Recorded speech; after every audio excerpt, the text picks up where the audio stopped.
Now I request Brother Noel Permanas garu to please come forward and share the word of God. Praise the Lord. Hallelujah. హల్లెలూయా. దేవుడి నామానికి స్తోత్రాలు. How many of you are excited to be in the presence of the Lord? దేవుడి సన్నిధిలో ఉండడాన్ని బట్టి ఎంతమందికి సంతోషంగా ఉంది. Hallelujah. Hallelujah. It was an impactful week for me personally.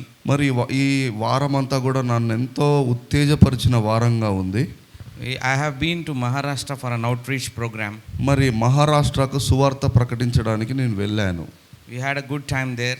అక్కడ చాలా మంచి సమయాన్ని గడిపాము. And I have been told that many people in Maharashtra watch our live Sunday service. మరి మహారాష్ట్ర నుండి కూడా మన ఆదివారపు ఆరాధన లైవ్ సర్వీస్ని చాలామంది వీక్షిస్తున్నారు. Though they don't understand Telugu and English, but they still watch it. వారికి మన భాష అర్థం కాకపోయినప్పటికీ కూడా వింటూ ఉన్నారు. And they have been asking us for do a Sunday Hindi service. మరి వారు అడుగుతున్నారు, అప్పుడప్పుడు హిందీలో కూడా ఒక ఆదివారం మీరు మరి వాక్యం బోధించవచ్చు కదా అని. So let us just pray and look into the word, and God has given me a good word today. ప్రార్థన చేసుకుందాం వాక్యం కొరకు.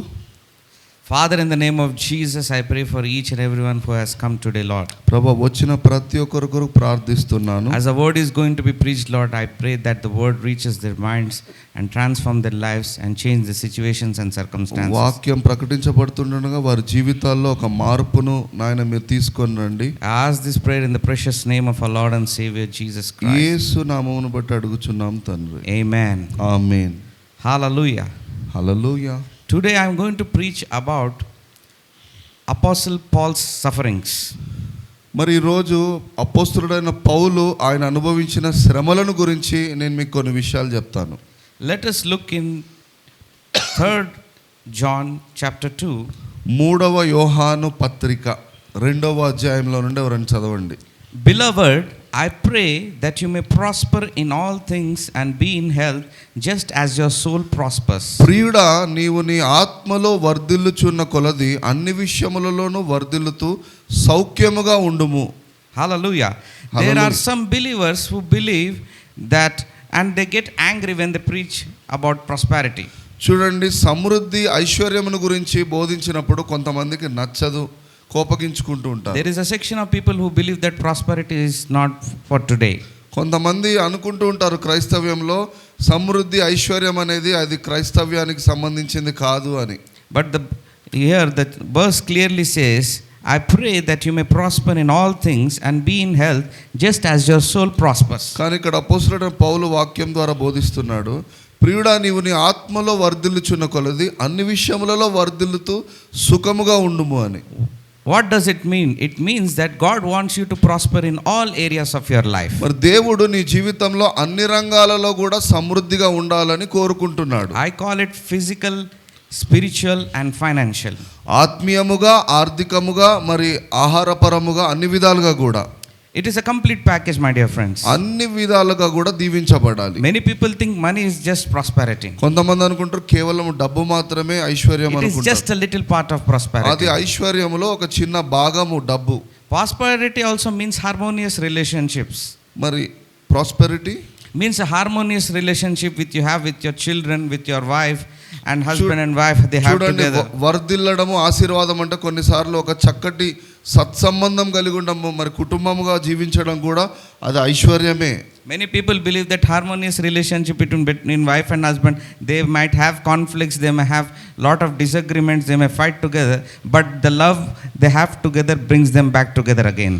చూడండి, కొంతమంది మరి భార్యాభర్తలు గొడవలు కొట్లాటలు పెట్టుకుంటూ ఉంటారు కదా, కరెక్టే. అయినప్పటికీ వారిని దైవికమైన ప్రేమ ద్వారా వారు ఒక్కటిగా ఉంటారు, అదే ఆశీర్వాదం అంటే. The love brings back them together again. మరి దైవికమైన ప్రేమ వారిని ఒక్కటి చేసేస్తుంది, అది కూడా ఐశ్వర్యమే. So God wants you to be at rest in your mind, in your health and in your body and in all areas of your life. మరి నీ ప్రాణము, ఆత్మ, శరీరము అన్ని రంగాల్లో కూడా దీవించబడాలి అన్నది దేవుడి చిత్తం. God wants you to have more than enough. నీకు కావాల్సిన మరి నీకు సమృద్ధిగా విస్తారంగా ఉండాలి, కలిగి ఉండాలన్న దేవుడి చిత్తం. So that you can be a blessing to people. అప్పుడు నీవు ఇతరులకు కూడా పొంగి పొర్లు ఆశీర్వాదం చేత వారికి దీవెనకరంగా ఉంటావు. You may see a friend in need, a family person who is having a health scare, who is in hospital having a health crisis. మరి నీ కుటుంబంలో కానీ నీ స్నేహితులలో ఎవరైనా అనారోగ్యంగా ఉండి వారికి డబ్బు అవసరం ఉండొచ్చు. There are many people who are suffering in hospital. There are many of our relatives who may have a financial struggle, God wants you to have more than enough so that you can help people around you. మరి నీ చుట్టుపక్కల ఉన్నవారు నీ స్నేహితులు బంధువులు అనారోగ్యంతో ఉండొచ్చు, వారికి డబ్బు అవసరమైనప్పుడు నీవు సమృద్ధి కలిగి ఉంటే వారికి ఇచ్చే విధంగా నీవు ఉండాలి, అది దేవుని చిత్తం. Hallelujah. That's why prosperity does not come to everybody. అందును గురించే మరి ఐశ్వర్యం అనేది అందరి దగ్గరికి రాదండి. You need to have that faith in the Lord that you are worthy enough to have it. మరి ప్రభువులో దాన్ని గురించిన విశ్వాసము, ఐశ్వర్యమును గురించిన ఆశ నీకు ఉండాలి, నేను యోగ్యుడిని అన్న నమ్మకం కూడా నీకు ఉండాలి. He trusts you, and he doesn't trust in somebody who is materialistic, who is selfish and greedy, who just wants money and he loves money so that he can only prosper. స్వార్థపరులుగా మరి ఏదో మరి నాది నేనే అని అనుకునే అటువంటి వారిని దేవుడిని నమ్మడు. మరి కేవలం డబ్బును మాత్రమే ప్రేమించి వారి ప్రయోజనం కోసమే జీవించే వారికి దేవుడు ఇవ్వడండి. In the matters of health, coming to health, we have just seen the prosperity in relationships and prosperity in mind. When it comes to health, మరి ఆరోగ్యం విషయం వచ్చినట్లయితే the Bible says in the matters of health, it is the longevity of a person who lives. చూడండి, నీవు దీర్ఘాయువు కలిగి ఉండడం కూడా ఒక ఐశ్వర్యమే. As he has promised in the word, if you look at Psalm 91 verse 16, కీర్తనలు 91:16 వచనం చదువుదాం. it says, with long life I will satisfy him and show him my salvation. దీర్ఘాయువు చేత నేను అతన్ని తృప్తిపరచెదను, నా రక్షణను అతనికి కనపరిచెదను. What is the criteria here? మరి ఇక్కడ ఉన్న పరిస్థితి ఏంటి? It is not 70 years, 80 years or 90 years. అది ఏదో 70, 80, 90 సంవత్సరాల గురించి కాదు It కానీ is not about living long life. ఏదో ఎక్కువ సంవత్సరాలు జీవించడమే కాదు.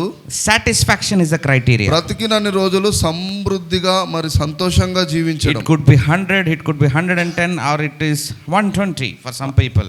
కొంతమంది 100, 110, 120 అలా అనుకుంటూ ఉంటారు. As long as you are satisfied. అయితే నీవు బ్రతికినంత కాలం కూడా సమృద్ధితో మరి సంతోషంగా జీవించడమే. If you are satisfied and you said that you want to go away from this world, God will respect your choice. If you want to, if you are satisfied and you said that I have lived a long life, now I want to be with the Lord, you can be called upon by the Lord.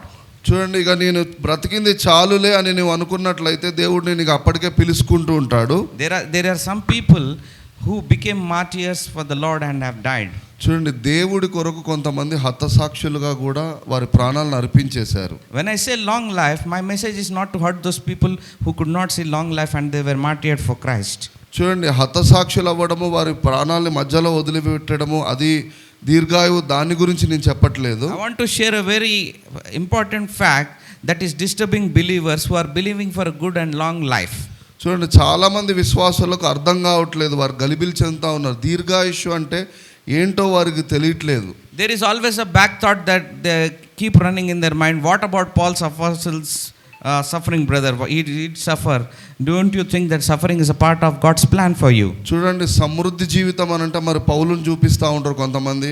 మరి అతడి శరీరంలో ఒక ముళ్ళు ఉంది కదా, ఆయన ఏం సంతృప్తిగా ఉన్నాడు, మరి ఇదేంటి అని చెప్తూ ఉంటారు. Why did he go through so much suffering if he believed in the Lord? మరి దేవుని నమ్ముకున్నాడు కదా, మరి ఆయన ఎందుకు అంత శ్రమలు అనుభవించాడు అని. We keep entertaining such thoughts. ఇటువంటి ఆలోచనలన్నీ మనం వింటూ ఉంటాము. Somebody says suffering is part of God's plan. Somebody says suffering is not part of God's plan. కొంతమంది అంటారు మరి శ్రమ అనేది దేవుడి ప్రణాళికలో ఉంది, కొంతమంది దేవుడిని నమ్ముకుంటే శ్రమలు లేవు, ఇలా చెప్తూ ఉంటారు. And somebody said that it is not completely there in Bible, so I will not discuss about it. అయితే అసలు దాని గురించి అది నేను మాట్లాడనని కొంతమంది అనుకుంటూ ఉంటారు. So there is a lot of confusion. ఎంతో మంది గలిబిలి చెందుతూ ఉంటారు. But instead of falling one or falling other person or falling a third person, we have to make an effort to resolve that issue forever. అయితే వీళ్ళు ఎవరెవరో చెప్పుడు కాదుగా, నీకు నీవు అనుభవపూర్వకంగా వాక్యంలో నుండి నేర్చుకోవాలి.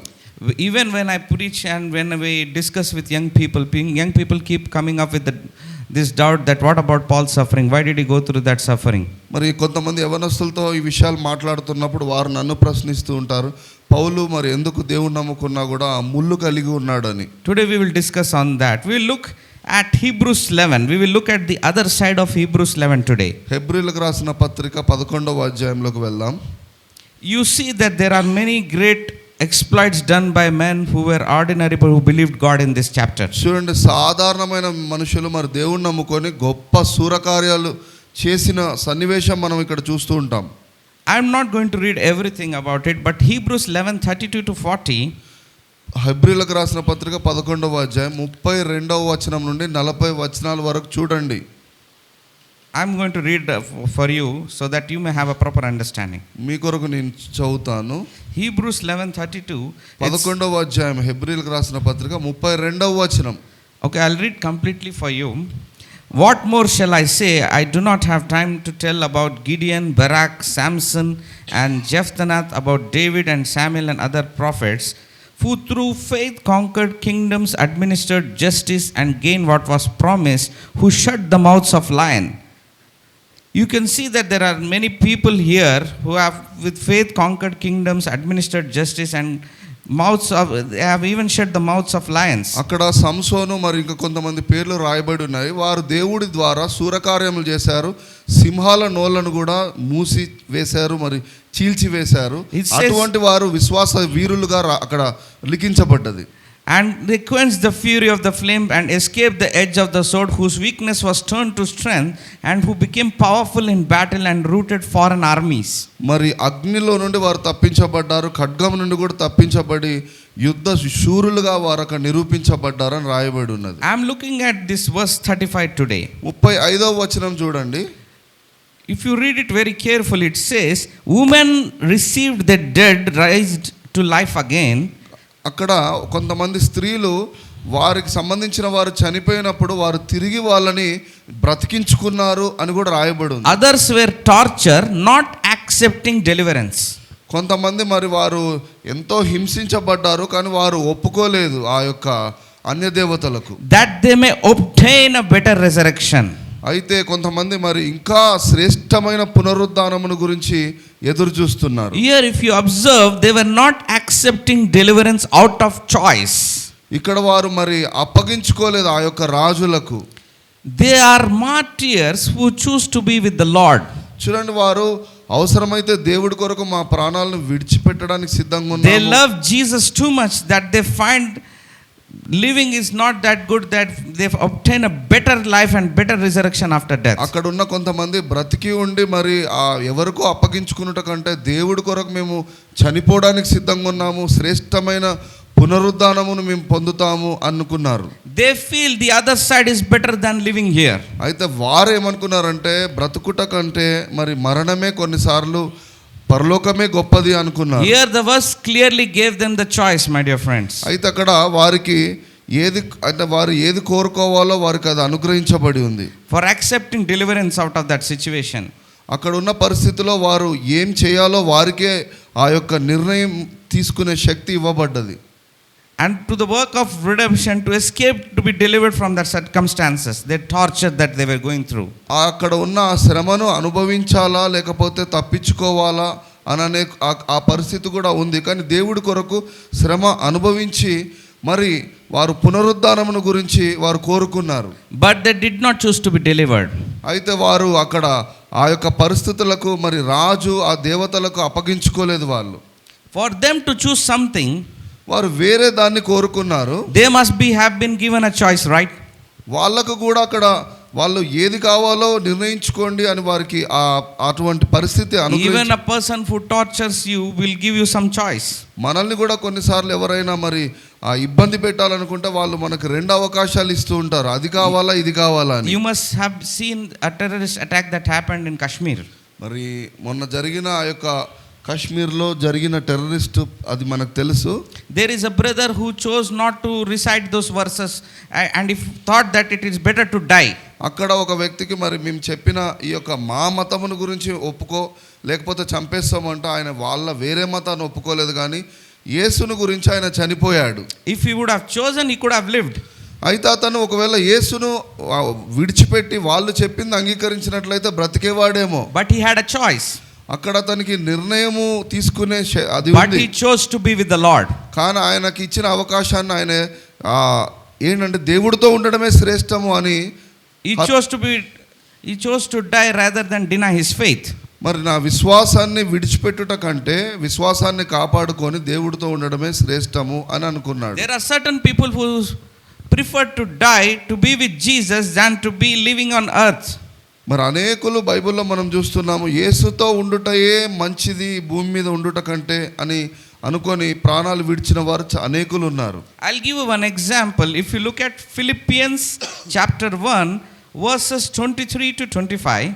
ఫిలిప్పీలకు రాసిన పత్రిక మొదటి అధ్యాయము 23 వచనాల నుండి చదువుదాం. Verse 23 says, 23 For I am hard pressed between the two, having a desire to depart and be with Christ, which is far better. మరి ఇక్కడ అపోస్తలుడైన పౌలు అంటున్నాడు, మరి ఈ శరీరము ఆత్మ విషయంలో నేను ఎంతో ఒత్తిడి కలిగి ఉన్నాను, ఈ మిమ్మల్ని విడిచిపెట్టి దేవుడితో ఉండటమే నాకు ఎంతో మేలు అని ఆయన అంటున్నాడు. 24th verse says, Nevertheless to remain in flesh is more needful to you. కానీ మీ నిమిత్తమై సువార్త పని నిమిత్తమై శరీరంలో భూమి మీద ఉండటమే మంచిది కొద్ది కాలం అంటున్నాడు. Paul here was in dilemma. He was in confusion. ఇక్కడ పౌలు ఈ రెండు విషయాలను గురించి ఆలోచిస్తున్నాడు. Whether to live or depart from the Lord. మరి వారితో ఉండాలా భూమి మీద and to be with the Christ. మరి భూమి మీద ఉండాలా లేదంటే దేవుడితో ఉండడం మంచిదా అనే విషయాలు ఆయన ప్రస్తావిస్తున్నాడు. And he said to be with Christ is which is far more better for him. అయితే బ్రతుకుట క్రీస్తే కానీ చావైతే ఎంతో లాభము అని ఆయన అక్కడ బోధిస్తున్నాడు. And 25th verse says, 25వ వచనం చూస్తే, And being confident of this, I know that I shall remain and continue with you all for your progress and joy of your faith. అయితే మీ విశ్వాసము నిమిత్తము మీతో కూడా ఉండి సువార్త ప్రకటించుట అది ఎంతో మంచిది అని నిర్ణయించుకున్నానని పౌలు అంటున్నాడు. Paul had a choice. పౌలుకి ఇక్కడ అవకాశం ఉంది. God always gives us a choice to us believers. దేవుడు మన ఆ విశ్వాసులకు ఎప్పుడైనా అవకాశాలు ఇస్తూ ఉంటాడు. ఏది కోరుకుంటావో నీ ఇష్టం అంటూ ఉంటాడు. To live or to die. చూడండి, నువ్వు మరణాన్ని కోరుకుంటావా జీవాన్ని కోరుకుంటావా నీ ఇష్టం అని అంటున్నాడు. We are what we chose in our life. అయితే మనము ఈరోజు ఏమై ఉన్నామంటే మనం తీసుకున్న నిర్ణయాలను బట్టి ఈరోజు ఈ విధంగా ఉన్నాం. If you chose to be suffering, you will be getting suffering. ఒకవేళ నీకు శ్రమనే కావాలి అని అనుకున్నట్లయితే తప్పకుండా శ్రమలోకి వెళ్ళిపోతావు. There are some people who say that I want to be martyr for Christ. కొంతమంది అంటారు నేను ప్రభు కొరకు హతసాక్షి అవ్వాలండి అంటూ ఉంటారు. But God chose some people for his work. కానీ కొంతమంది మరి దేవుడు తన పని కొరకు కొంతమందిని ప్రత్యేకంగా ఎన్నుకుంటాడు. It is not for everybody to be a martyr for Christ. అయితే అందరూ కూడా హతసాక్షులు అవ్వడము అది కాదు. And you may say that in history, Emperor Nero, who had persecuted the apostles in this time, మరి చరిత్రలో చూసినట్లయితే నీరో చక్రవర్తి అనేక మంది దేవుని బిడ్డలను ఎంతో హింసించాడు. under Nero, Paul was beheaded. మరి ఆ సమయంలోనే అపోస్తలుడైన పౌలు కూడా శిరచ్ఛేదనం చేయబడ్డది. We all know that Paul was beheaded. మనందరికీ తెలుసు పౌలుకు శిరచ్ఛేదనం చేయబడ్డదని చరిత్రలో ఉంది. But before he was beheaded, before he was handed that sentence, అయితే అతనికి శిరచ్ఛేదనం చేయబడక ముందు అతనికి ఒక అవకాశం ఇవ్వబడ్డది. Paul clearly said in 2 Timothy 4:7, రెండవ తిమోతికి రాసిన పత్రిక 4వ అధ్యాయం 7వ వచనంలో ఇక్కడ స్పష్టంగా రాయబడి ఉంది, I have kept the faith, నా విశ్వాసమును నేను కాపాడుకున్నాను, I have fought a good fight, మంచి పోరాటమును నేను పోరాడితిని, I have finished the race. మరి నా పరుగు పందెమును ఓర్పుతో సహనముతో దాన్ని నేను ముగించి ఉన్నాను. Before he could die, he was saying those things. ఆయన మరణించక ముందే తన సంపూర్ణతను గురించి ఆయన చెప్తూ ఉన్నాడు. What Psalm 91:6 says, with long life I will satisfy you. 91వ కీర్తన 6వ వచనంలో ఏమనుంది, దీర్ఘాయువు చేత నేను అతడిని తృప్తిపరచెదను. Unless you are satisfied, you cannot die. నీవు తృప్తి చెందకుండా నువ్వు చనిపోకూడదు. So here we could clearly observe, Paul was clearly communicating through his verse that he was so excited that he wanted to be with Christ. ఇక్కడ పౌలు శిరచ్ఛేదనం చేయబడ్డప్పటికీ కూడా ఆయన పరిచర్య గురించిన సంతృప్తి అక్కడ రాయబడి ఉంది, మంచి పోరాటం పోరాడితిని అని. He can't wait to die and be in the presence of the Lord forever. మరి అంటే చనిపోకుండా దేవుడి సన్నిధికి ఎవరం వెళ్ళలేము. But he was so excited that I'm going to die and be with God, which is far greater than being here. అయితే పరిచర్య ముగించిన తర్వాత మరి దేవుడి దగ్గర ఉండటమే ఎంతో శ్రేష్టము అని ఆయన అనుకుంటున్నాడు. Paul was not an ordinary man who was not just an ordinary believer. He was a very anointed man of God. అపోస్తలుడైన పౌలు సాధారణమైన వ్యక్తి కాదు, ఒక చక్కని అభిషేకం కలిగిన వ్యక్తి. Even his handkerchief, his wet cloth, with which handkerchief people touched it and they received that healing in their bodies. ఆయన చేతి రుమాలు నడికట్లు మరి ప్రజల మీద వేసినప్పుడు రోగులు స్వస్థపడేవారు, దయ్యములు వదిలి వెళ్ళేవి. People were free from demonic obsession when they were just touching his handkerchief. He was so anointed. అతడి చేతి రుమాలు తగిలినప్పుడు విశేషమైన సూచక్రియలు జరిగినాయని రాయబడి ఉంది. దయ్యాలు వెళ్ళిపోయినాయి. For that kind of a man to die naturally will take a lot of time because he was a man of faith. అటువంటి వ్యక్తి సీదా అంటే సాధారణంగా చనిపోవడం అనేది అసంభవం. The quickest way for him to die was being beheaded. కానీ అతడు శిరచ్ఛేదనం చేయబడ్డాడని మనం చూస్తున్నాం. You can follow his journey through the scriptures. అయితే మనం వాక్యాలన్నీ అంటే పౌలు రాసిన పత్రికలన్నీ చూస్తే he went through many sufferings before being beheaded. అతడు చావుకు ముందు ఎన్నో శ్రమలను కూడా అనుభవించాడు. You may observe that he was stoned. అతడు మరి రాళ్లతో కొట్టబడ్డాడు. But did he die that time? ఆయన చనిపోయాడా? Yet he lived. చనిపోలేదు. He was scourged 5 times. Yet he lived. అనేక సార్లు అతన్ని మరి కొరడాతో కొట్టారు అని 5 సార్లు చనిపోయాడు. He were brutally beaten by people but still he did not die. మరి ప్రజలందరూ అక్కడ ఉన్న వ్యతిరేకులందరూ కూడా భయంకరంగా పౌలును కొట్టి హింసించారు, కానీ చనిపోలేదు. Yet he lived in those circumstances. అయినా శ్రమలలో అతను బ్రతికే ఉన్నాడు. There were many situations he could die but he did not die. మరి ఎన్నో సార్లు చావు దగ్గరికి వెళ్ళాడు కానీ అతడు చనిపోలేదండి. But he only died when he said, I have finished the race. అయితే అతడు ఎప్పుడైతే ఇదిగో నా పరుగు పందాన్ని నేను ముగించాను అని అన్నాడో, తృప్తి చెందాడో, ఆ తర్వాత చావుకు అప్పగించుకున్నాడు, చనిపోయాడు. Hallelujah. Hallelujah. You may ask me today, there is no suffering for the believer? అయితే మీరు అడగొచ్చు, మరి సంతృప్తి గురించి చెప్తా ఉన్నారు కదా, మరి విశ్వాసులకు శ్రమలను గురించి ఏం చెప్తారు అని అడగొచ్చు. If you are saying that we chose to die, then is there no suffering promised in the Bible? అయితే మరి బైబిల్లో వాక్యంలో మరి శ్రమలను గురించి వాగ్దానాలు ఏమున్నాయి అని అడగొచ్చు. Under the new covenant there is one promised suffering. అయితే క్రొత్త నిబంధనలో శ్రమ గురించి రాయబడి ఉంది, ఒక వాగ్దానం ఉంది. It is in 2 Timothy. అది 2వ తిమోతికి రాసిన పత్రిక chapter 3 3వ అధ్యాయము verse 12.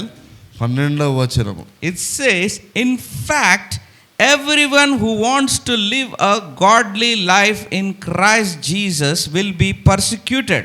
చూడండి, ప్రభువందు సద్భక్తితో బ్రతకను ఉద్దేశించిన వారు శ్రమ నొందుతారు అని రాయబడి ఉంది. If you are a believer నువ్వు విశ్వాసివైతే, who has continued to live a holy life, మరొక పవిత్రమైన జీవితాన్ని జీవించాలి అని అనుకుంటున్నప్పుడు, who has continued to live a godly life, మరొక దైవికమైన జీవితాన్ని జీవించాలని will be persecuted. అటువంటి సమయంలో నీకు శ్రమ రావచ్చు. Persecution doesn't mean suffering, sickness and dying and getting all diseases. అయితే శ్రమ అంటే కేవలం ఏదో రోగము, అనారోగ్యము వచ్చేసి చనిపోవడమే కాదు. Here persecution means opposition from people. ఇక్కడ ఈ కొత్త నిబంధనలో చెప్పబడ్డ శ్రమలు రోగాలు కాదండి, వ్యతిరేక శక్తులు, మరి ఎవరైతే సువార్తకు అడ్డుకుంటారో వారితో వచ్చే శ్రమలు. When you are preaching something, నీవు వాక్యం ప్రకటిస్తున్నప్పుడు people oppose you. అప్పుడు వ్యతిరేక శక్తులు వస్తారు. This is not a good man of God, he is preaching wrong.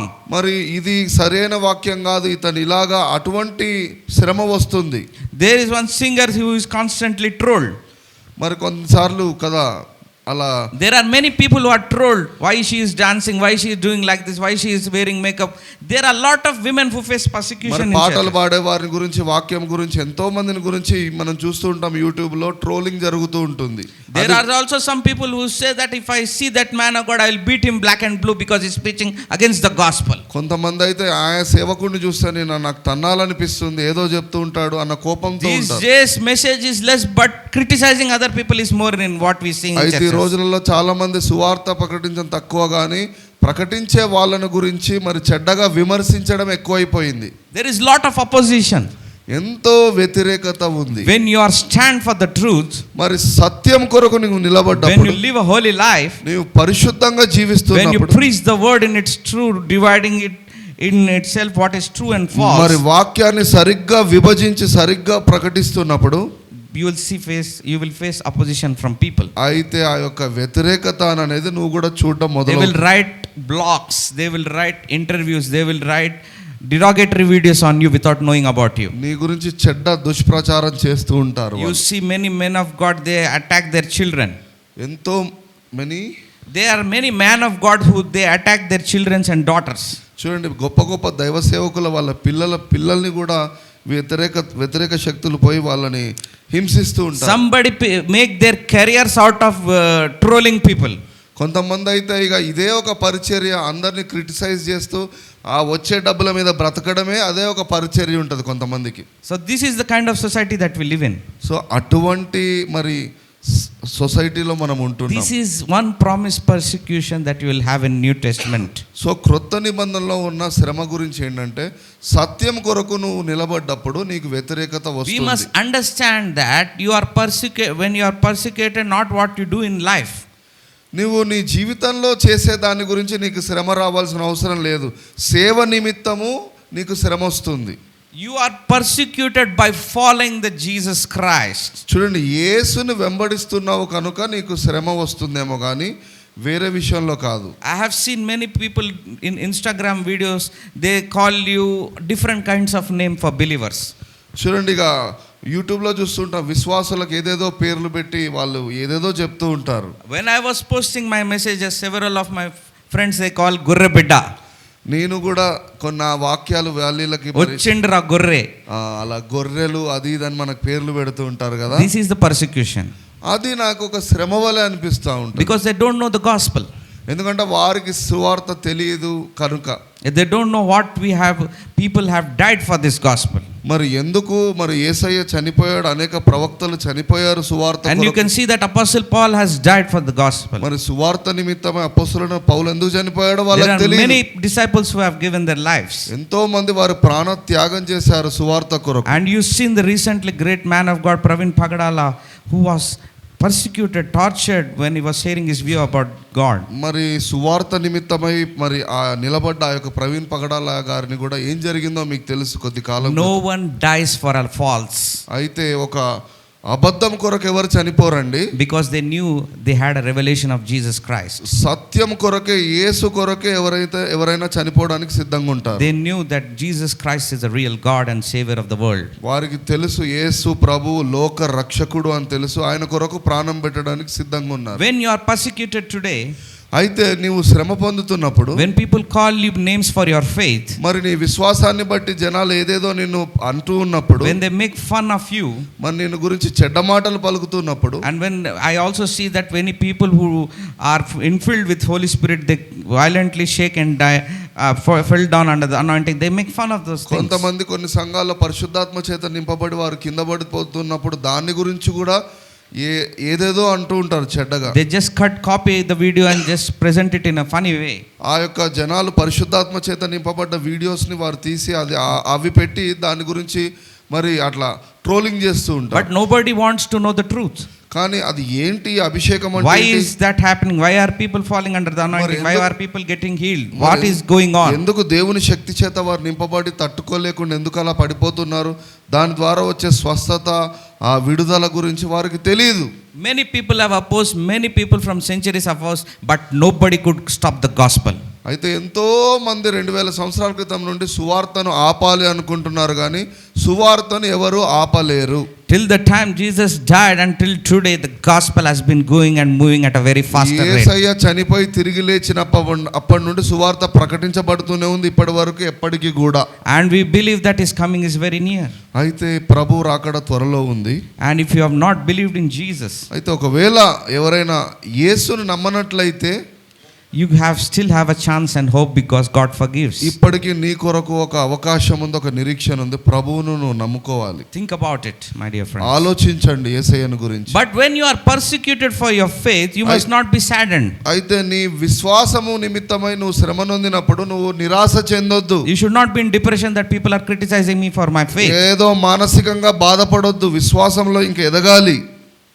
And you have to have a strong feeling that you are doing something for the Lord, that's why you are getting persecuted. ఇంకా ఎక్కువ ఉత్సాహంతో ఉండాలి. అంటే నేను దేవుడి కొరకు సరైన మార్గంలో వెళ్తున్నాను, ఇంకా గొప్పగా చేయాలి అని నువ్వు ఉత్సాహంతో ఉండాలి. You should not become world pleasers and people pleasers, that you change your message to suit and titillate the people's ears.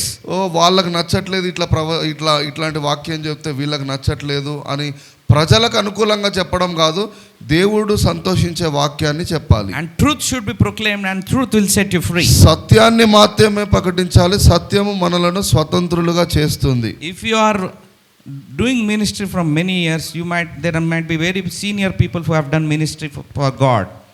అయితే ఎన్నో సంవత్సరాల నుండి నువ్వు పరిచర్య చేస్తూ ఉండొచ్చు. I am sure that you must have been persecuted in some other way. అయితే ఎంతో అనుభవం నీకుంటే ఆ పరిచర్యలో నీకు ఎంతో కొంత శ్రమను గురించిన అనుభవం కూడా ఉండి ఉండవచ్చు. My father and mother faced lot of persecution. చూడండి, మా తల్లిదండ్రులకు ఎంతో అనుభవం ఉంది సేవా జీవితంలో, అయితే ఎంతో శ్రమలను కూడా వాళ్ళు అనుభవించారు. Everybody criticized and opposed them. ఎంతో మంది వ్యతిరేకించి వాళ్ళను మరి నిరాశ నిస్పృహలోనికి నెట్టేశారు. They said that foreign funding is coming, they are rich big shot people. మీకు విదేశాల నుండి డబ్బులు వస్తుంటాయి కాబట్టి మీరు ఏదో చేస్తూ ఉంటారని. They are very rich people, they have lot of money. బాగా డబ్బు ఉంది వీళ్ళకి, ఇలాగా అలాగా అంటూ ఉంటారు. If people who have that thoughts, you can see my bank account today. కావాలంటే మీరు నా బ్యాంక్ అకౌంట్ చెక్ చేసుకోండి. Whatever the money that comes in goes for the gospel work. ఏదైతే నాకు వస్తుందో నేనైతే సువార్తకే వాడుతానండి. And 25 to 30 years of ministry, we have just focused on winning souls for the Lord. 25-30 సంవత్సరాలుగా మా తల్లిదండ్రులు పరిచర్యలో ఉన్నారు. అయితే మేము కోరుకునేది ఏంటంటే ఆత్మల రక్షణ మాత్రమే. And salvation has been reached to many people. అయితే మా ద్వారా ఈ పరిచర్య ద్వారా ఎంతో మంది రక్షించబడ్డారు. And many people were delivered from demonic ఎంతో oppression and మంది sicknesses. మరి స్వస్థత నొందారు, దయ్యాల నుండి విడుదల పొందుకున్నారు. If you are not being persecuted, ఒకవేళ నీకు వ్యతిరేకత లేదు అంటే, then you are not doing the right kind of teaching and preaching. అయితే కొన్నిసార్లు నువ్వు సరి అయినదిగా బోధించట్లేవేమో. You have compromised. అంటే నువ్వు ఇక సత్యం విషయంలో నువ్వు కాంప్రమైజ్ అయిపోయావు. And when it happens, when the persecutions happen to you, అయితే నీకు ఆ శ్రమ వ్యతిరేకత నీకు ఎదుర్కొన్నప్పుడు, it is a sign that you are doing in the right direction. అయితే నీవు నిజంగా దేవుడి వాక్యాన్నే నువ్వు సరి అయిన సత్యాన్ని And you must be happy and rejoicing because you have suffered shame for the sake of gospel. అయితే ప్రభు నిమిత్తమై హింస నొందడానికి నువ్వు సంతోషించాలి. There may be a section of people who have trolled you today. అయితే కొంతమంది నిన్ను మరి తృణీకరించొచ్చు. But when you go to heaven, you will be given your reward. అయితే పరలోక రాజ్యం వెళ్ళిన తర్వాత నీ యొక్క సేవ సంపూర్ణం చేసిన తర్వాత దేవుడి దగ్గర నీకు బహుమతి అనుగ్రహించబడుతుంది. And people will see, and they will, one who has criticized will honor you one day. అయితే ఎవరెవరైతే నిన్ను వ్యతిరేకించారో వారు నిన్ను చూసి ఆ రోజు ఇతడు గొప్ప సేవకుడు అని వాళ్ళు కూడా గణపరుస్తారు. So looking at Paul was an apostle. There is also other category. చూడండి, పౌలు అపోస్తలుడుగా ఉన్నాడు. అయితే ఇక్కడ వేరొక జనాంగం గురించి కూడా చూపి, there are a set of people కొంతమంది ఇక్కడ ఉన్నారు వ్యతిరేకంగా, who want titles. అయితే వాళ్ళకి who want titles. They want to be called prophet, they want to be called evangelist, they want to be bishop. They don't just want to just come out and enjoy the titles. అయితే వాళ్ళకి గొప్ప గొప్ప పేర్లు మాత్రమే కావాలి, అటువంటి వాళ్ళు ఉంటారు. So they constantly want to be seen, and they want fame and attention of people. వారు ఎప్పుడు వారే గొప్పవారిగా ఉండాలి, వారే కనబడాలి అన్న అటువంటి ఆలోచన కలిగిన వారు ఉంటారు. The apostle Paul views about apostleship was very different from what is going on today. చూడండి, అప్పుడున్న అపోస్తలుల పరిచర్య వేరు, ఇప్పుడున్నది వేరు. As he explains to the church of Corinthians, కొరింథీయులకు రాసిన సంఘానికి ఈ విధంగా చెప్తున్నాడు. Let's look into 1 Corinthians chapter 4. మొదటి కొరింథీయులు 4వ అధ్యాయము verses 8 to 15. 8వ వచనం నుండి చదువుకుందాం. Already you have all you want, already you have become rich, you have begun to reign, and that without us. How I wish that you really had begun to reign, so that we also must reign with you. For it seems to me, 9th verse says, for it seems to me that God has put us apostles on display at the end of the procession, like those condemned to die in the arena. We have been made a spectacle to the whole universe, to angels as well to human beings. We are fools for Christ, but you are so wise in Christ. We are weak, but you are strong. You are honored, and we are dishonored. To this very hour we go hungry and thirsty. We are in the racks. We are brutally treated. We are homeless. We worked hard with our own hands. When we are cursed, we bless. When we are persecuted, we are endured. When we are slandered, we answered kindly. We have become the scum of the earth, the garbage of the world, right to this moment. అక్కడ అపోస్తులుడైన పౌలు అపోస్తులిక పరిచర్య గురించి చెప్తున్నాడు. మేము నిందలను అనుభవించాము, వస్త్రహీనతను అనుభవించాము, దరిద్రతలో ఉన్నాము, అనేకులు మమ్మల్ని తృణీకరించారు, అయినా ప్రభు కొరకు మేము నిలబడ్డాము అని దాని గురించి చెప్తున్నాడు ఆయన. And it says, I am writing this not to shame you, but to warn you as my dear children. Even if you had 10,000 guardians in Christ, you do not have many fathers, for in Christ Jesus I became your father through the gospel. So అనేక మంది మరి బోధకులు మీకు ఉన్నప్పటికీ కూడా మరి దాంట్లో ఒక ప్రధానమైన బోధకుడిగా, ఒక అపోస్తులుడిగా, ఒక తండ్రిగా నేను ఉన్నాను అని అక్కడ ఉన్న సంఘంతో మాట్లాడుతున్నాడు. Let me give you a context of what this chapter is talking about. చూడండి ఇక్కడ ఉన్న సందర్భం ఏంటో మీకు చెప్తాను. These Corinthians, they first got saved through the ministry of Paul. చూడండి అక్కడ కొరింథీయులు పౌలు ద్వారా రక్షణలోకి వచ్చారు. Later on some other people came with ulterior motives. అయితే ఇంకా తర్వాత ఎంతో వేరే బోధకులు వచ్చారు. They tried to win Paul's people. అయితే పౌలు యొక్క ఆ ప్రజలను వారి వైపు తిప్పుకోవాలన్న ఆలోచనతో Paul's converts and Paul's disciples, పౌలును they want to win their heart against Paul. పౌలు దగ్గర ఉన్న జనాలను వారి వైపు తిప్పుకొని పౌలుకు వ్యతిరేకంగా చేయాలి అనుకున్నారు. They were teaching another gospel another than Jesus, another Jesus. అయితే వారు పౌలు చెప్పిన బోధకు భిన్నంగా వేరొక యేసును గురించి వారు completely different from what Paul was preaching. పౌలు బోధించిన యేసును కాకుండా వేరే ఏదో బోధిస్తున్నారు. They were receiving another spirit contrary to the gospel of the Jesus Christ. యేసును గురించి ఆత్మ కాకుండా వేరొక ఆత్మను కలిగి ఉండి వారు ఏదో చెప్తున్నారు. Hence Paul wrote this chapter to combat those incorrect erroneous teachings. అటువంటి ఆ తప్పుడు బోధ చేస్తున్న వారందరిని హెచ్చరిస్తూ ఇక్కడ రాశాడు. And Paul's thorn in the flesh especially, అయితే ప్రత్యేకంగా పౌలు శరీరంలో ఉన్న ముళ్ళు, it is a metaphor. It is a metaphor, like you say that it's a saying, a proverb. Many people think that Paul had a disease. చాలా మంది అనుకుంటుంటారు ముళ్ళు అంటే పౌలు ఒంట్లో ఒక అనారోగ్యము అని అనుకుంటూ ఉంటారు, రోగము అని. But Paul had no disease. అయితే పౌలుకు ఏ రోగము లేదు. He was very anointed. ఆయన అభిషేక్తుడు, ఆరోగ్యం కలిగి His handkerchief, small handkerchief would heal the sick.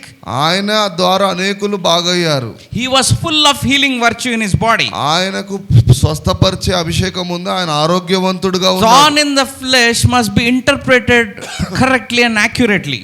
చూడండి ఇక్కడ శరీరంలో ముళ్ళు అంటే దాన్ని సరిగ్గా అర్థం చేసుకోవాలి. There are some, for example, in our daily life when our children do mistakes. చూడండి మన పిల్లలు ఒకవేళ తప్పు చేస్తే, he is a pain to me, you say. వీడు నాకు ఒక ముళ్ళు కర్రగా తయారయ్యాడు, వీడి It doesn't mean that he is putting thorns in you. వీడి వల్ల నాకు తలనొప్పి అయింది అని అంటే, It is a metaphor you use to reveal your frustration that he is causing. వాడి వల్ల నీకు నొప్పి అంటే ఆ ఒంట్లో నిజంగా అనారోగ్యం కాదు, కానీ వాడి వల్ల నీకు అలా అనిపిస్తూ ఉంది కాబట్టి. Thorn in the flesh must be compared to Bible what it says. చూడండి వాక్యం ద్వారా అర్థం చేసుకోవాలి. పౌలు ఒంట్లో ఉన్న ముళ్ళు అంటే అది అనారోగ్యం కాదు, ఆయనకున్న వ్యతిరేకత. In Old Testament, the Bible talks about certain nations in Israel. చూడండి పాత నిబంధనలో ఇజ్రాయెల్ గురించి మరి వేరే వేరే దేశాల గురించి ప్రస్తావించబడ్డది. God says, eliminate them, let them go scatters in your land, or else they may be thorn in your path. చూడండి ఇజ్రాయేలీలతో అంటా ఉన్నాడు, మీరు యుద్ధం చేసి వేరే వాళ్ళను మీ దగ్గర నుండి తరిమివేయండి, వాళ్ళతో కలిసి జీవించకండి, ఒకవేళ ఉన్నట్లయితే because they may be thorn in your sight. వారు మీకు ముళ్ళు వలె తయారవుతారు అని అన్నాడు. Many times we use statements like this in our daily life. ఇప్పటికీ మనం ఇటువంటి మాటలు మాట్లాడుతూ ఉంటాం మన జీవితంలో. Paul tells us what thorn in the flesh was. There was a messenger. చూడండి, ఆ పౌలు అంటున్నాడు, మరి నా ఒంట్లో ముళ్ళు అంటే ఒక దూత, దాని గురించి కూడా అంటున్నాడు. An evil messenger, a Satan. కొన్నిసార్లు సైతాను వాడి యొక్క An దూతలను evil గురించి- was it was assigned to him as Satan. చూడండి, ఒక Follow సైతాను people, especially Paul, around wherever he goes to minister. సైతాను శక్తులు కొన్ని ప్రత్యేకంగా వెంబడించి ఈయన పరిచర్యకు ఎక్కడికి వెళ్తే అక్కడ ఎదురొస్తూ పరిచర్యను ఇబ్బంది పెడుతున్నాయి. It works through people. If you minister to them, it works through people, and Satan reveals itself. They unnecessary try to fight and do all those things so that it may hurt you back. కొన్ని సైతాను శక్తులు పౌలు ఎక్కడికి వెళ్తే అక్కడున్న ప్రజల్లో నుండి, వారిలో నుండి వ్యతిరేకత ఈయన మీదికి వస్తున్నాయి. అది ఒక ముల్లుగా అతడు ప్రస్తావించాడు. There was a messenger of evil spirit which was following Paul in and every around they were going. కొన్ని ఈవిల్ స్పిరిట్స్ ముల్లుగా తయారైనాయి, ఆయన ఎప్పుడు వ్యతిరేకిస్తూ ఉన్నాయి. ప్రజల్లో నుండి వ్యతిరేకత వస్తూ ఉండడం కూడా To అది stir up people against Paul. పౌలుకు వ్యతిరేకంగా ఆ దురాత్మ ఎప్పుడు కొంతమందిని తయారు చేస్తూ ఉంది. అది అతడు ముల్లుగా ప్రస్తావించాడు. God wants us to know that his general will for us is not to suffer. చూడండి, దేవుని చిత్తం ఏంటంటే మనము ఆ శ్రమలలో ఉండాలి, శోధనలో ఉండాలి అన్నది కాదు. It is not to suffer martyrdom. Not everyone is called to be martyr. అందరం పోయి ఇక దేవుడి కొరకు ఇట్లా ప్రాణాలు అర్పించేయాలి, అది కాదు. Not everyone is called to be a martyr. అందరూ కూడా హతసాక్షులు అవ్వాలి అన్నది కాదు. In fact, they have paved that road for us to travel in a very good way. అయితే వారందరూ వారి హతసాక్షుల యొక్క మరణం ద్వారా మనం ఒక సన్మార్గంలో నడవాలి అన్నది దేవుని చిత్తం. They have turned that roads which were full of obstacles.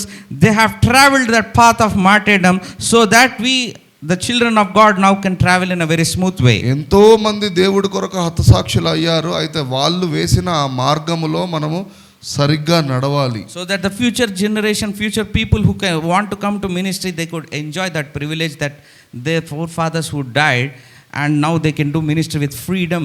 మరి ఎంతో మంది హతసాక్షులు దేవుడి కొరకు ప్రాణం పెట్టారు కాబట్టి ఇప్పుడు మన తరతరాలుగా మనం దేవుడి సువార్త ఈ విధంగా The ప్రకటిస్తున్నాం. key to all suffering is Paul was stoned but he did not die.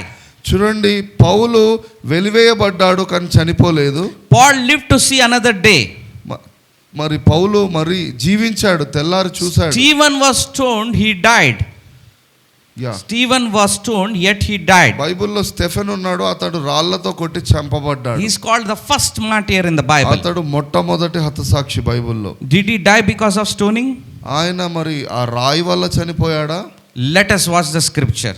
చూద్దాం ఒకసారి. Acts 7, అపోస్తలుల కార్యం 7వ వచనం 59 to 60. I will read 59th verse for you. And they stoned Stephen as he was calling on God and saying, Lord Jesus, receive my spirit. వారు రాళ్లతో స్టెఫెన్ను కొడుతూ ఉంటుండగా ఆ స్టెఫెన్ అంటున్నాడు, నా యొక్క ఆత్మను మీకు అప్పగిస్తున్నాను అంటున్నాడు. You can see Paul was stoned but he did not die. కానీ ఇక్కడ పౌలును మాత్రం రాళ్లతో కొట్టారు కానీ తను He చనిపోలేదు. recovered back and he went into the city and preached with more boldness. ఆయన చనిపోలేదు కానీ పౌలు రాళ్లతో కొట్టబడ్డప్పటికీ కూడా మరలా లేచి సువార్తకు వెళ్ళాడు. But 60th verse, he says, Acts 7 verse 60 says, then he knelt down and cried out with a loud voice, Lord, do not charge them with this sin. And when he had said this, he fell asleep. ఆయన మరి వీరు ఆ రాళ్లతో కొట్టే వాళ్ళ గురించి కూడా ఆయన ప్రార్థించాడు. వాళ్ళ పాపముల వల్ల వాళ్ళని శిక్షించకండి అని ప్రార్థించాడు. Stephen died when he confessed. He asked the Lord. Stephen చనిపోయేటప్పుడు ప్రభువును అడిగాడు. He asked the Lord to receive his spirit. నా ఆత్మను ఇదిగో మీకు అప్పగిస్తున్నాను అని Jesus అన్నాడు. made him asleep and he left his spirit. అప్పుడు యేసు ఆ సింహాసనం మీద నుండి లేచి వచ్చి అతన్ని అంగీకరించాడు. What I want to say today is, ఈరోజు ముఖ్యమైన విషయం ఏంటంటే life and death lies in your tongue. జీవ మరణములు నీ నాలుక వశములో ఉన్నాయి. Whoever loves it will eat its fruit, as it says in Proverbs chapter 18 verse 21. అది సామెతల గ్రంథం 18వ అధ్యాయములో రాయబడి ఉంది. జీవమరణ Devil will suggest many things to you. మరి సైతాను నీ దగ్గరకు వచ్చి ఎన్నో మాటలు It చెప్తూ will ఉంటాడు. suggest many things in your mind and thoughts. ఎన్నో విషయాలు నీకు వాడు చెప్తూ ఉంటాడు. But we should not say those things that are coming in our thought. It could be a thought of depression. It could be a thought of dying. It could be thought of suffering. నువ్వు చావాలి, ఇలా ఉండాలి, అలా ఉండాలి అని సైతాన్ చెప్తూ ఉంటాడు. వాడి మాటలు వినొద్దు. It will create thoughts and imagination of the in your mind that it is better to die than to live in this world. సైతాన్ మాటలు వింటే ఏ విధంగా ఉంటుందంటే చనిపోతేనే మంచిది అన్నట్టుగా. I am no good to anybody. Just I want to die. నేను ఎందుకు పనికిరాని వాడిని, చనిపోతేనే మంచిది I అనుకుంటా. am no use to anybody. నేను ఎందుకు పనికిరాని వాడిని అన్నట్టుగా సైతాన్ There is no hope in them. అసలు ఒక నిరీక్షణనే లేనట్లుగా చేస్తూ Their ఉంటాడు. constant depression multiplies. The thoughts keep coming in uninvited. ఆ నిరాశ, నిస్పృహ అలా సైతాన్ కలగజేస్తూ ఉంటాడు. The many people who fail in exams, చాలా మంది పరీక్షల్లో మరి ఫెయిల్ they అయినప్పుడు think that it is the end of the world. ఇక నా జీవితం అయిపోయింది, నా ప్రపంచం అయిపోయింది They అనుకుంటారు. don't have hope. వారికి ఒక నిరీక్షణ కనబడదు. Devil keeps manipulating their thoughts. సైతాన్ అటువంటి వారితో ఇక నువ్వు చనిపో అని But అంటూ in this time and age, we must be very careful. అయితే మనం ఈ దినాల్లో చాలా జాగ్రత్తగా ఉండాలి. Because devil knows he will keep watching your mouth, what you are saying, what you are doing. సైతాన్ గమనిస్తూ ఉంటాడు, నువ్వు ఏం ఆలోచిస్తున్నావు, ఏం No చేస్తున్నావు. matter what, we should not speak death in our lives. ఏ పరిస్థితిలో కూడా చావును గురించి మనం అంగీకరించొద్దు, You should not call yourself cursed. ఒప్పుకోవద్దు. శాపగ్రస్తుని నేను అని నువ్వు అసలు You అనుకోవద్దు. must not condemn yourself. నిన్ను నీవు నిందించుకోవద్దు, దూషించుకోకూడదు. There might be situations and circumstances where you are trying to do those things. కొన్నిసార్లు మనం నిందించుకోవడం, ఇటువంటి పరిస్థితులు చేస్తూ ఉంటాము. When you stop those thoughts then and there and put it to obedience in Christ, అటువంటి ఆలోచనలన్నింటినీ తరిమి కొట్టి you will not see suffering and the consequences of suffering, which is death. చూడండి, ఆ యొక్క శ్రమల ద్వారా వచ్చేది ఏంటంటే మరణమే. Let us look. I am going to end this message talking about healing. చూడండి, స్వస్థత గురించి మీకు రెండు మాటలు చెప్పి Many of us, we are preaching for healing. చూడండి, స్వస్థత గురించి ప్రకటిస్తూ ఉన్నప్పుడు We are praying for the God to heal people. మరి ప్రభువా స్వస్థపరచండి అని మనం We are ప్రార్థిస్తాం. praying for the people to be healed. మరి జనాలు బాగుపడాలని ప్రార్థన చేస్తాం. We might see when we pray towards people don't get healed. కొంతమంది కొన్నిసార్లు ప్రార్థన చేస్తే వాళ్ళు స్వస్థపడరు, People don't get well. వాళ్ళు బాగవ్వరు. ఎందుకో You should not be praying for them to be well. ఆ, You should speak the word on them. వారు ఏదో స్వస్థత పొందుకోవాలని ప్రార్థించడం కాదు, కానీ మనం గట్టిగా ప్రవచించాలి. Don't say, heal me Lord, heal me Lord. నన్ను బాగుపరచు ప్రభువా అని చెప్పడం కాదు.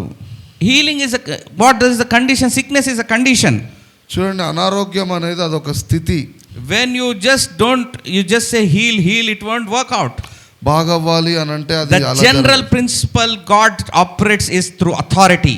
అధికారం ఎప్పుడైతే వినియోగిస్తావో యేసు నామములో, God respects the authority that you carry. దేవుడు తాను ఇచ్చిన అధికారాన్ని నువ్వు వినియోగించాలని He కోరుకుంటున్నాడు. respects the authority from the throne which he has given you. ఆయన సింహాసనం నుండి నీకు అధికారాన్ని ఇచ్చాడు, దాన్ని నువ్వు వాడుకోవాలి. Now we have taken communion. మనం ఇప్పుడే మనము ప్రభు భోజన ఆ రక్తాన్ని What శరీరాన్ని, is the bread that gives us health?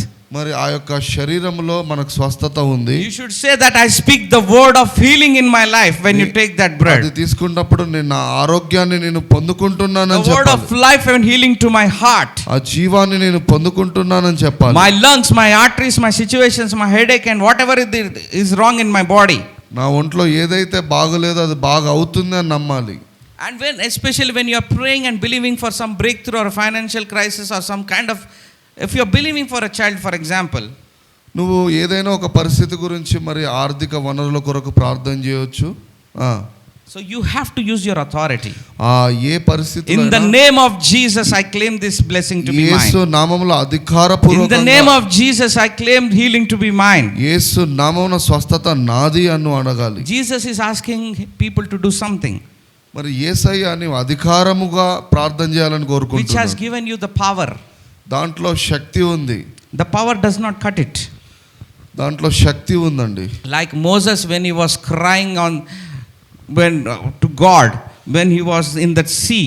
ఆ ముందు ఎర్ర సముద్రం వెనకాల ఫరో ఉన్నప్పుడు మోషే దేవుడి వైపు Lord, open the sea, he was shouting. దేవుడు మరి ఆ యొక్క సముద్రం విషయంలో కార్యం చేయమని ఆయన The ఏడుస్తున్నాడు. Lord says, why are you crying for the sea to be lifted up? మరి దేవుడు అంటున్నాడు, నా వైపు ఎందుకు చూసి ఏడుస్తున్నావు? Use your authority. నీకు ఇచ్చిన అధికారాన్ని నువ్వు Command that sea to be parted in the name of Jesus. నువ్వు మరి యేసు నామమున సముద్రాన్ని నువ్వే కొట్టు, రెండు God పాయలు. has given that authority to take communion.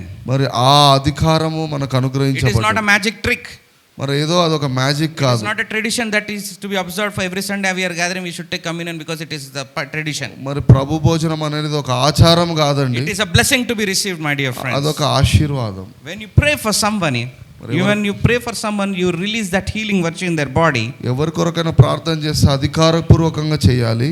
God only operates through faith.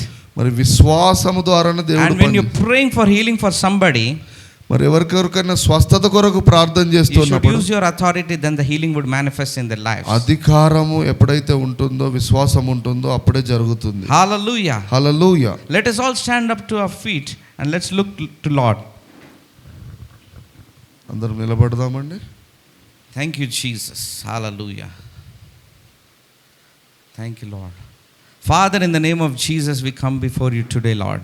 ప్రభువా మీ సన్నిధికి వస్తున్నాం నా తండ్రి.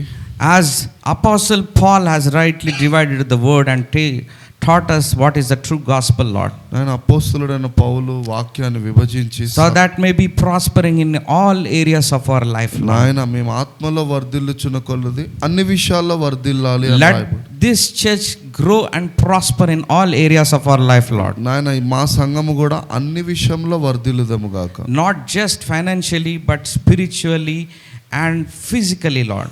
ఆర్థికముగా, ఆత్మీయముగా, ఆరోగ్యపరముగా కూడా వర్ధిల్లాలి ప్రభు. I pray, Jesus, that you prosper them in whatever they are doing, Lord. I pray for multiplication of prosperity in their life, me Lord. బిడ్డలు చేసినదంతయు కూడా ఆ పనిలో వారు I వర్ధిల్లుదురు pray for గాక. the finances to open in their lives. ఆర్థిక వనరులను దయచేయండి. I pray for people who are facing a health challenge and health crisis in hospital. They might be at home suffering from some sickness.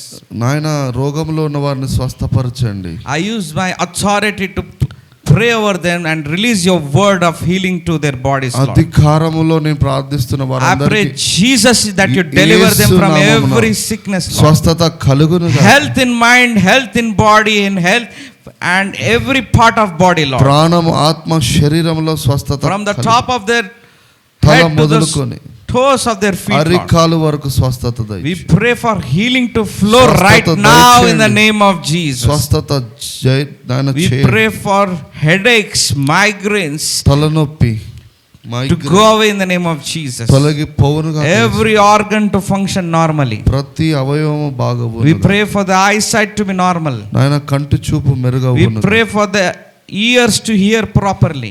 వినికిడి శక్తి కలుగును. Every sinus problem be gone in the name of Jesus. నాయన ప్రతి రోగము తొలగి Every throat pain be healed in the name of Jesus. గొంతు నొప్పి స్వస్థత కలుగు. Every body pain, shoulder pain, every vital organ function normally in the name of Jesus. ఎముకల్లో నొప్పి తొలగిపోవును గాక. Every chest pain, breathlessness go away in the name of Jesus. ఛాతిలో ఊపిరితిత్తులో Every stomach pain, back pain, every kind of arthritis be healed in the name of Jesus. కడుపు నొప్పి మరి arthritis తొలగిపోవును గాక. Let their body be of healing virtue that you have designed them to be, Lord. స్వస్థత కలుగును గాక. In the name of Jesus, I pray for healing who is watching online, who are present physically and who are in the hospital. We pray, Jesus, that you touch and let your manifestation of healing begin from today, Lord. హాస్పిటల్లో ఉండి వీక్షిస్తున్న ప్రతి ఒక్కరికి స్వస్థత కలుగును గాక. In the name of Jesus, I pray, Lord. యేసు నామమున I బట్టి believe, Lord, that your word has the power to change their lives. నీ వాక్యం ద్వారా అధికారం ఉంది. And I call స్వస్థత it done, Master. ఇవన్నీ జరుగును గాక. I also pray for the spiritual growth of people who are going through depression and deep darkness in their life. నాయన మానసికంగా బాధపడుతున్న వారికి They కూడా may think that there is no hope for them, Lord. నిరీక్షణ లేని వారి కొరకు ప్రార్థిస్తున్నాం. They may think that the only option is for them to die and ఇక let them to die, Lord. They see no hope, Lord. నాయన వారు చనిపోకుండా ఉండుదురు గాక, జీవించుదురు. There be hope in their lives, Lord. నిరీక్షణ వారి జీవితాల్లో Let కలుగును. them not end their life but to live for you, Lord. నాయన నీ కొరకు జీవించేదరు Your గాక. Bible says for to live is Christ, for To die is gain. I pray that they live for you, Lord. బ్రతుకుట క్రీస్తే చావైతే లాభం ప్రభు. In the name of Jesus, we ask this prayer, Lord. యేసు నామమున We ask this church, no untimely deaths in this church and their families, Lord. అకాల మరణం ఎవరికి ఉండకుండా ఉందురుగా. Let this church multiply in numbers, Lord. సంఘము ఎదుగునుగాక. Let there be finances that we can do more gospel with freedom, Lord. అధికమైన ఆర్థిక We bless వనరులు each and of their families, Lord, who have come here, Lord, and who are watching live, Lord. కుటుంబాన్ని దీవిస్తున్నాం In Prabhu. the name of Jesus Christ, I ask this prayer. యేసు నామమును బట్టి Amen. ప్రార్థిస్తున్నాం. Amen. ఆమేన్. ఇప్పుడు తండ్రి యొక్క దేవుని ప్రేమయు, కుమారుని యొక్క కృపయు, పరిశుద్ధాత్ముని యొక్క అన్యోన్యమైన సహవాసము, అభిషేకము మనకు, మన కుటుంబీకులకు, మన రక్త సంబంధికులకు, మన వల్ల ప్రార్థించు సార్వత్రిక సంఘములన్నిటికీ తోడయుండునుగాక. ఆమేన్.